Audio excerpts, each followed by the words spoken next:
Mgbede ọma nọ ụmụ ọdịnala Igbo, ekene m nwoke kenekwa m nwanyị. Wee na-asị na tata bụ nkwọ, na-asị nkwọ ọma, nkwọ ndụ, nkwọ udo, nkwọ agamniru, nkwọ ịga n'iru, nkwọ ihe nweta. Asị m ndụ anyị tata, ndụ anyị na-eke n'orie n'afọ. Asị m ka chi anyị ezumezu anyị gbaala anyị izu ndụ, wuola anyị ọnụ anyị mana mmụọ mana mmadụ. Asị m onye chụba anyị ya daa, ọ bịala egbu anyị gbuo onwe ya. Onye si na ya ayapụtara ife ayapụtara ife. Asị m na anyị edu ude, anyị adị ka echi. Anyị ejekwa n'obodo lara obodo, anyị azụkwa ka afịa mana anyị ya narụ ka afịa. Anyị si onye fanyị lụta nwunye ya nwụrụ anwụ ọzọ nkwa, si na aka ọbụla na-ama nsọ anara amụ unyi. Anyị ga na-eji aka anyị na-enweta ihe ọma, enweta udo. Anyị ga-eji aka anyị kpata ihe anyị ga-eri, anyị ama nji ya wee kpata ihe ele anyị. Anyị ga-eji ụkwụ anyị wejite ihe anyị ga-eri, anyị ga-ejiri ya wejitere ya egbu anyị. Ụta anyị kwuru ya ka ọ dị tata bụ nkwọ na-eke n'orie n'afọ. Afịa na-anọ n'ụbọchị na-anọ ise. Aka m bụkwa onye nke gị nwada agbara ụma ụzọ mmiri. Sitakwana abụ m onye mgbasa ozi ọma ọdịnala Igbo, bụrụkwa dibịa Igbo. Anyị na-agba afa, agbasi afọ ike, na-alụ ọrụ mmụọ dị iche iche, na-enyere ụmụ Igbo aka ịmara eziokwu gbasara ọdịnala Igbo. Ya bụ isiokwu anyị ji bịa tata bụ nkọwa gbasara ekike ụfọdụ anyị na-eke na ụwa kịta. Ekike ụfọdụ anyị na-eke nwere ike ime gịnị? Ị na-ebutere anyị spiritual problems. A lot of people na-eke ekike ha na-amara the spiritual significance and implications. Duto na ọfụrụ mmadụ ekere ekike ahụ, ọ dị onye ahụ mma na arụ yanwa na onwe ya eje eme gịnị? Jee kere ekike ahụ without amara the spiritual significance or implications of such attire. A sịkwanụ nọọ isi kara aka na-ebu ogidi. Nke na-akara aka bụ ogidi megịnị? Anyị jie ya ọnụ. Ihe a bụ inu okwu ndị Igbo. Mgbe gboo ndị Igbo ji inu akọwa a lot of situation.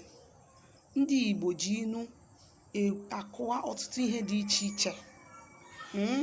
Ọnwa amụ na-aghọta, ofe ka a ghara aghọta.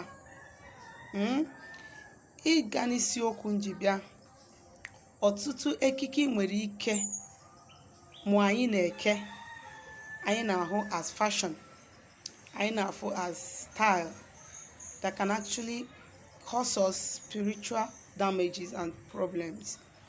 Na mbụ o nwere onye mmụọ ya na-eso ya na-asọ ayọrọ, that is ikiribịa ka ndị be anyị na-akpọ ya. Ego ayọrọ, ndị oyibo na-akpọ ya cowries. A lot of people na-eji ya eme show. A lot of people na-eyi ya, ma nwoke ma nwanyị. Ọtụtụ ụmụ nwoke na-eyi ya to show their ruggedity.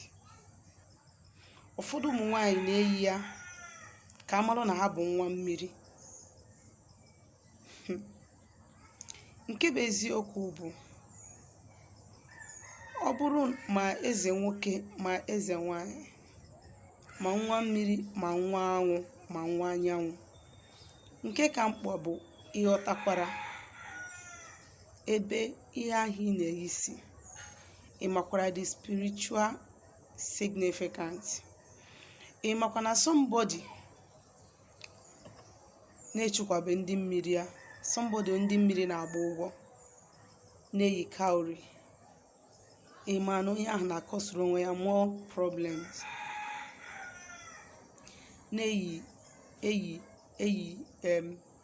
cowry na-akọsuru onwe ya problems because iji mmadụ ụgwọ wee na-eje anakwa onye ahụ ihe ya. A lot of people mmụọ na-eso ha like all the cowries ha amarọ, but because na ha nụrụ the spiritual na ọ na-eme attract wealth. Iche na ọ bụ na idozuru ihe dị n'ụzọ gị yiri cowrie from now to 10 years na ọ ya fetch gị wealth. No. A lot of people na-eyi as fashion. All these things nwere ihe ọ nọchiri anya. O nwere mmụọ, o nwere entities na-eme gịnị esi na-arụ ha, ihe a si na-arụ ha pụta. O nwere ka ọ bụrụ nke ọfụfụ gị iji apụ. O nwere ka ọ bụrụ nke iji apụ nyụrụ datin dapata. Enwere eze agụ, enwere eze nka, o nwere ike ọ bụrụ ihe iji apụ nyere ya, which you might not need to be wearing them. Ihe ya cause ọlụ gị problem. Ị na-enwe problem ihe amarọ. Ịnọ ha na ibu onye mmiri ije magburu cowrie manye n'isi. Ịnọ ha na isi na mmiri ije magburu cowrie. Ịnọ ha na inwe call ije magburu cowrie. Jee manye ya na-arụ. Anyị afụziri gị ụzọ n'oge ma bụ onye izepụta na mmiri. Ma nwoke ma nwaanyị emena maka na ịfụ na mmadụ na-eme. Onye ọbụla efuru mere ihe o melụ. A lot of people ma ihe nwere reasons ha ji wee yiri ya. Then ị na-anya mụnwa enwe ebe mụnwa na-eyi, mana mụnwa ma ihe nji eyi ya and ama m ihe m kwubiri wee yiri ya. Ifụ m na m yi, ị mara ihe nji yie ya, ị mara ihe m kwubiri wee yiri ya. As onye na-enwebi ihe ọma, ị mara your left your right, ije magburu na-eyi. A lot of girls ha yiri bead n'ọkpa na-abụ because of na ịfụ na agbara ọma yi bead n'ọkpa, ije yiri bead n'ọkpa na-abụ. Ọ bụrụ onwere echiche echiri gị, onwere ọfịs isi na ya pụta, onwere mmụọ ichikwagoro, onwere mmụọ dị n'ụzọ gị ichikwarụ, iyiri ya pụta ka m ga-esi wee yie nke m na ka ị ga-esi wee yie nke gị abụrụ ofu. O nwere ike ka m esi wee yie nke m pụta ha na onye na-eme anya magoro na m bụ onye ọlụ. O nwere reason nwa ji eyi bead nyi with cowrie dị ya. Enwere reasons, a lot of reasons nji eyi ya. One thing by identity. That is the only place ị na-anya n'isi ma ọ dịrọ hardly before ntinye cowrie n'isi. Mana ine ha ana m anya n'ọkpa ịmagoro ihe mbụ because a lot of ama m ka m si akwado nkwado ya fụrọ m kwelu na mbụ eze nwaanyị.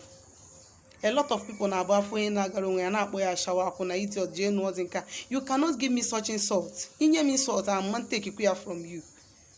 I won't take it from you and I won't talk to you.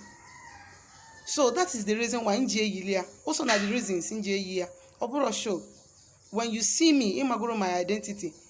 Already, ị na-akpari m agwa m okwu ọbụla mma tụpụrụ gị ọna ndị mana something is coming up after that insult.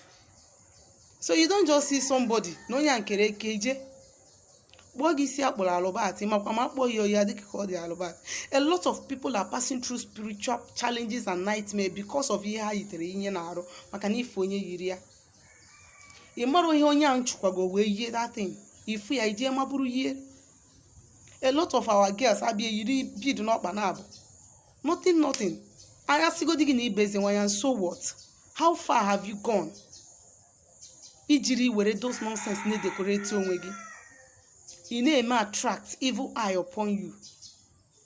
Ọ bụrụ na anyị mara na ọlụ abụọ nwa mara ya bido taa gaba na ọlụ abụọ a lot of challenges. A na-ama aka n'ọlụ a steady. Gị nwee maburu those things manye n'ahụ and onwebe spiritual standing. you are bringing a lot of spiritual war and challenges upon you. Ma mmụọ ya anwa gị ma mmadụ ya anwa gị. And ọ bụ na ikwusiri ike daa. Ọ na-esonye na afụ som ndị eze nwaanyị ebido ọrụ show ha na-eme akarịa ọrụ ha na-alụ. Show ha na-eme akarịa ọrụ ha na-alụ. Eji wee sị m na ezi abụ m nwa mmiri esikwa nna m. And so what? And so what? Ọ bụrụ ba yi display. Ọ bụrụ ba yi yiri ya yijuo na-arụ. Ọ bụrụ ba yi buru dread ị na-ama nkombu ekombu. Ịma na-ama nje na salon je samin. Ọ bụrụ ba yi buru those rubbish. Ọ bụrụ ba yi ife isi. Ọ bụrụ ba yi ime others. Ihe niile bụ amansi. O ihe na-akpọ ya. Ọ bụrụ ba all those things.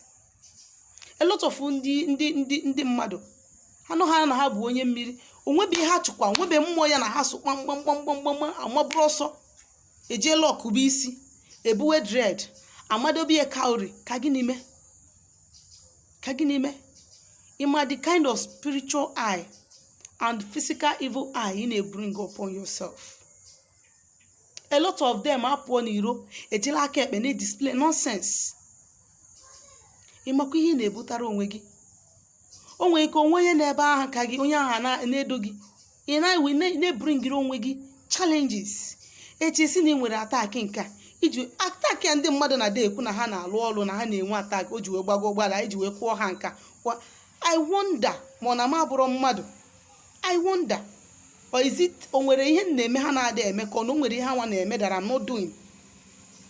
Because most times people tend to open evil eye against themselves by ekike na eke.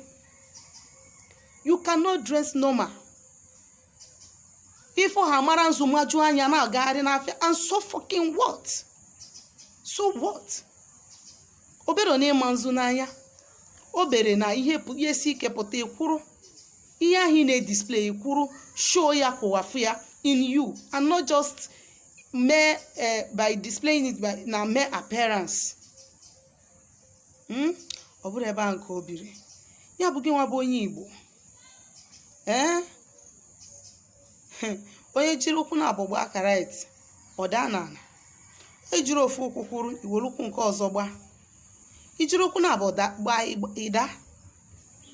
Ọ dị mma ịkwụrụ na mmụọ iwe gosi onwe gị na mmadụ. Ejezina na-ebutara onwe gị ihe ga na-ebutara gị more challenge na this journey. Emezina ihe ga na-ebutara gị na-enwe anya dị iche iche adịghị na-arụ na this journey. Nyelu onwe gị aka. Bụrụ onye ọdịnala n'ọnụ ma n'obi. Not by na ị na-eke ekike.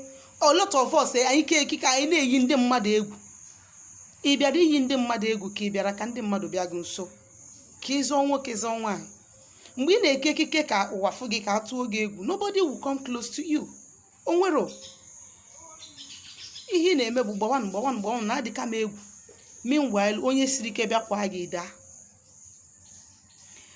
Aka m bụkwa onye nke gị nwada gbara ọma ụzọ mmiri. Chetakwana abụ m onye mgbasa ozi ọdịnala Igbo. Bụrụkwa dibịa Igbo. Ka si kwuo na anyị na-agba afa na-agbasa afọ ike na-alụ ọrụ mmụọ dị iche iche.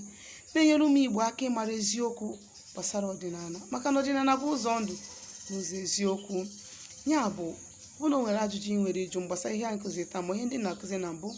Mana ịchọ ka agbalụ gị afa ma ụlọ ọrụ gị ọrụ mmụọ biko dere m meseji na my WhatsApp nọmba na 07037311663.